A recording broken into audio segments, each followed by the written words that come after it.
శ్రీ సాయినాథాయ నమః. శ్రీ సాయి సచ్చరిత్రం 20వ అధ్యాయం. కాకా నౌకరీ పిల్ల ద్వారా దాసగను సమస్య పరిష్కరించడం. ఈ అధ్యాయంలో దాసగనుకు కలిగిన ఒక సమస్యను కాకాసాహెబ్ ఇంటిలోని పనిపిల్ల ఎట్లు పరిష్కరించినో హేమంత్ పంత్ చెప్పారు. మౌలికముగా సాయి నిరాకారం, భక్తుల కొరకు ఆకారమును ధరించారు. ఈ మహా జగన్నాటకమునందు మాయను నటి సాయముతో వారు నటన పాత్ర ధరించారు. సాయిని స్మరించి ధ్యానింతముగాక. షిరిడీకి పోయి అచ్చట మధ్యాహ్న హారతి పిమ్మట జరుగు కార్యక్రమమును జాగ్రత్తగా గమనించము. హారతి అయిన పిమ్మట సాయి మసీదు బయటకు వచ్చి గోడ ప్రక్కన నిలిచి ప్రేమతోనూ దయతోనూ భక్తులకు ఊదీ ప్రసాదమును పంచిపెట్టుచుండేది.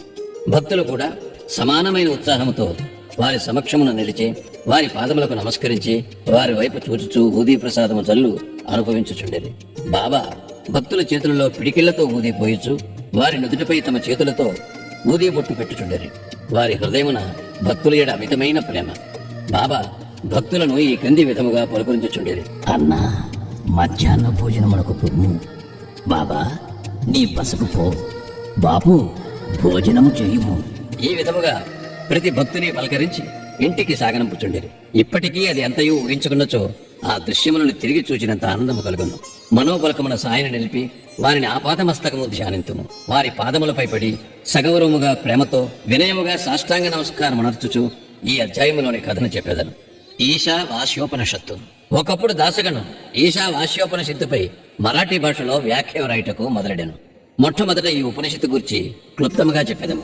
వేద సంహితలోని మంత్రములు గల దగుటిచే దీనిని మంత్రోపనిషత్తు అని కూడా ఎందరు. ఇందులో యజుర్వేదములోని 40వ అధ్యాయముకు వాజశనేయ సంహిత ఉండుటచే దీనికి వాజశనేయ సంహితోపనిషత్తు అని కూడా పేరు.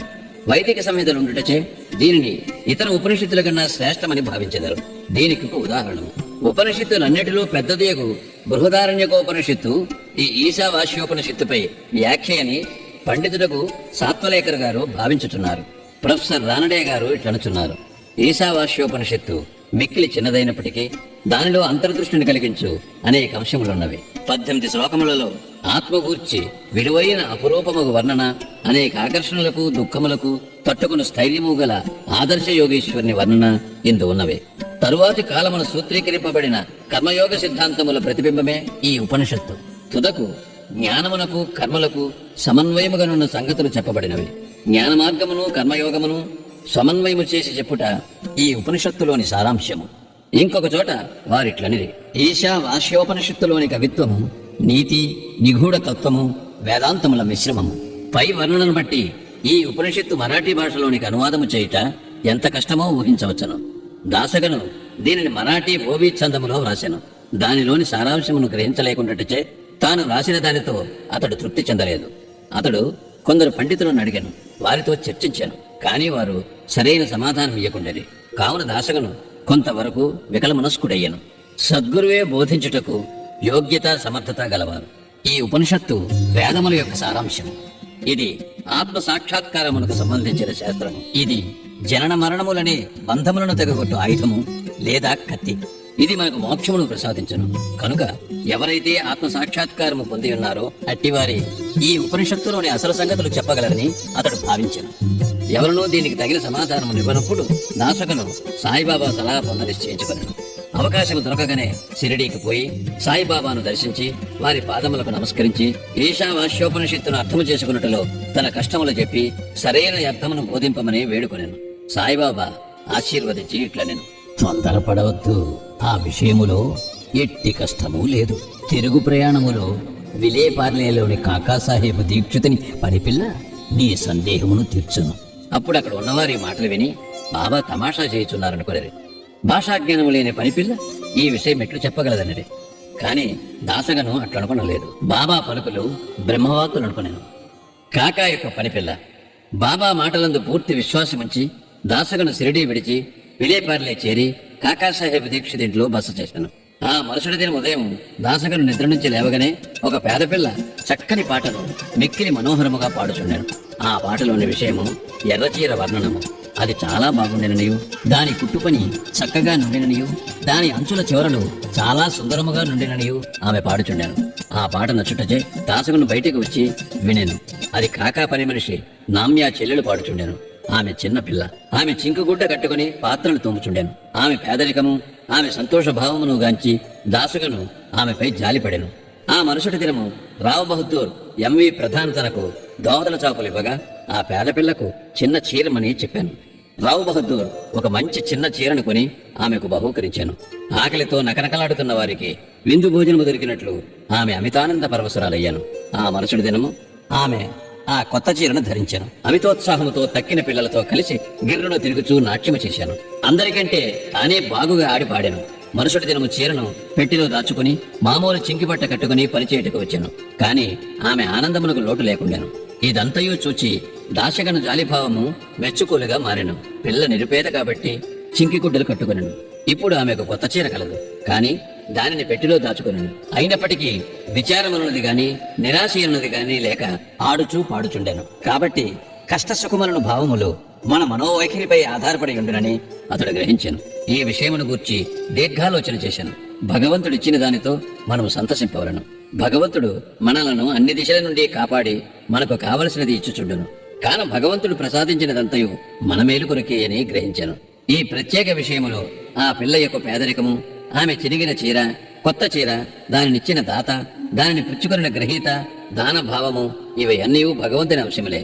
భగవంతుడు ఈ అన్నిటి యందు వ్యాపించి ఉన్నాడు. ఇచ్చట దాసగను ఉపనిషత్తులలోని నీతిని అనగా ఉన్న దానితో సంతృష్టి చెందుట, ఏది మనకు సంభవించుచున్నదో అది అంతయు భగవంతుని ఆజ్ఞచే జరుగుతున్నదనియు, తుదకది మన మేలు కొరకే అనియు గ్రహించాను.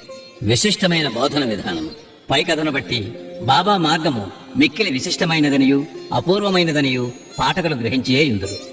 బాబా షిరిడీని విడువనప్పటికీ కొందరిని మచ్చింద్రగఢ్కు, కొందరిని కొల్హాపూర్ గాని షోలాపూర్ గాని సాధన నిమిత్తము పంపుచుంటాను.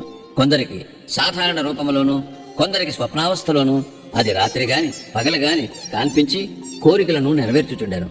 భక్తులకు బాబా బోధించు మార్గములు వర్ణింపనలవే కాదు.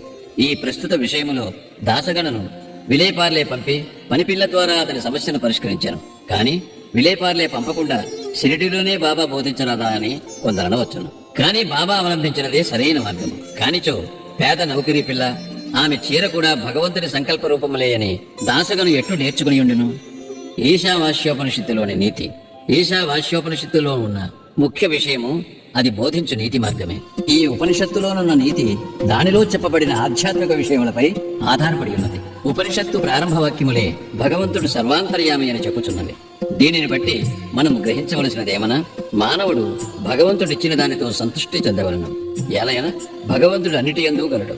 కావున భగవంతుడు ఏది ఇచ్చినో అది ఎల్లా తన మేలు కొరకే అని గ్రహించవలను. దీనిని బట్టి ఇతరుల సొత్తుకై ఆశింపరాదనియు, ఉన్నదానితో సంతృష్టి చెందవలననియు, భగవంతుడు మన మేలు కొరకే దానిని ఇచ్చి ఉన్నాడనియు, కావున అది మనకు మేలు కలుగజేయననియు గ్రహించవలను. ఇందులోని ఇంకొక నీతి ఏమనా, మనుష్యుడు ఎల్లప్పుడూ ఏదో తనకు విధింపబడిన కర్మను చేయుచునే ఉండవలను. శాస్త్రములో చెప్పిన కర్మలు నెరవేర్చవలను. భగవంతుని ఆజ్ఞానుసారము నెరవేర్చుట మేలు. ఈ ఉపనిషత్తు ప్రకారము కర్మ చేయకుండా నుండుట ఆత్మనాశనమునకు కారణము. మానవుడు శాస్త్రములో విధించబడిన కర్మలు నెరవేర్చుట వలన నైష్కర్మ్యాదర్శము పొందును. ఏ మానవుడు సమస్త జీవరాశిని ఆత్మలో చూచునో, ఆత్మ అన్నిటి యందు ఉండునట్లు చూచునో, వేయేల సమస్త జీవరాశియు సకల వస్తువులు ఆత్మగా భావించును. అట్టివాడు ఎందుకు మోహమును పొందును? వాడెందుకు విచారించును? అన్ని వస్తువులలో ఆత్మను చూడకపోవటచే మనకు మోహము, అసహ్యము, విచారము కలుగుతున్నవి. ఎవడైతే సకల వస్తుకోటిని ఒక్కటిగా భావించునో, ఎవరికైతే సమస్తము ఆత్మ ఇవ్వనో, అతడు మానవులు పడు సామాన్య బాధలకు, దుఃఖ వికారములకు లోను కాడు. శ్రీ సాయినాథాయ నమః. 20వ అధ్యాయం సంపూర్ణం. సద్గురు శ్రీ సాయినాథార్పణమస్తు. శుభం భవతు.